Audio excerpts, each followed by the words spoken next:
আমি খাসির মাংস রান্না করব। আমার বাসায় গেস্ট আসবে, তো আমি গেস্ট আসলেও কিন্তু আমি আমার মতো করেই রান্না করে খাওয়াই, সেটাই শেয়ার করব আপনাদের সাথে আজকে। তো এখানে আমি একটু টক দই দিয়ে দিচ্ছি, আমার ঘরে বানানো টক দই। টক দইটা আসলে বেশ খানিকটা পানি হয়েছে, আমি পানিটা বেশি করে দিয়ে দিলাম।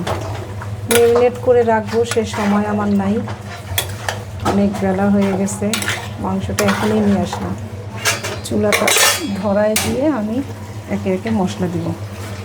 এখানে 2 কেজির একটু কম আছে মাংস। তো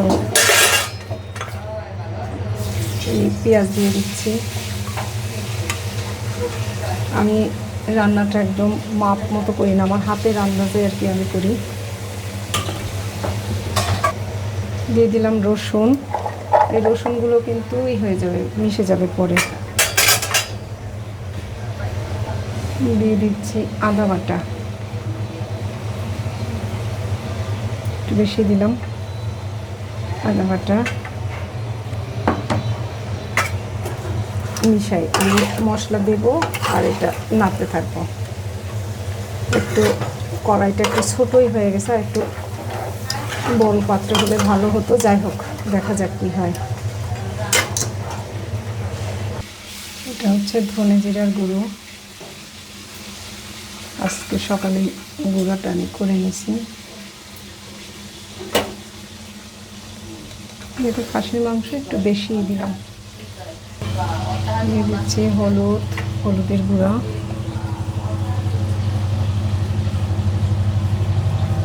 আমি আসলে বেশি রান্না করতে গেলে না আমার ভালো হয় না, আমি কম ভালো রান্না করতে পারি। হচ্ছে মরিচের গুঁড়া,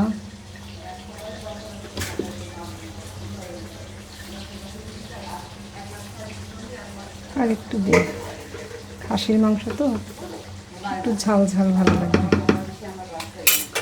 আবার মশলাটা মিশিয়ে দিই। এটা হচ্ছে শাহি গরম মশলা। আমি আসলে শাহি গরম মশলা দিয়ে করে দিতে বাড়তি অনেক মশলা আলাদা করে আমার আর দিতে হয় না। আমি এখন 1 চামচ দিয়ে দিলাম, আর 1 চামচ রান্নার শেষে দিলাম। এবার ভালো করে মাখিয়ে দিই। আর একটা হচ্ছে লবণ দিইনি, লবণটা দিয়ে দিচ্ছি। লবণ,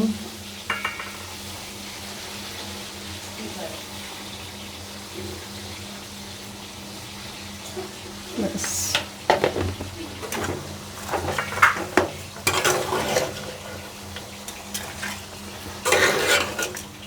রান্না ভালোই হবে।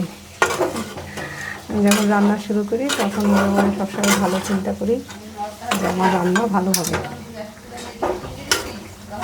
খারাপ হয় না জানি না, যখন যে গেস্ট আসে তারা ভালোই খায়, হয়তো একটু অন্যরকম রান্না, তেল মশলা কম, তারা ভালো পছন্দ করে।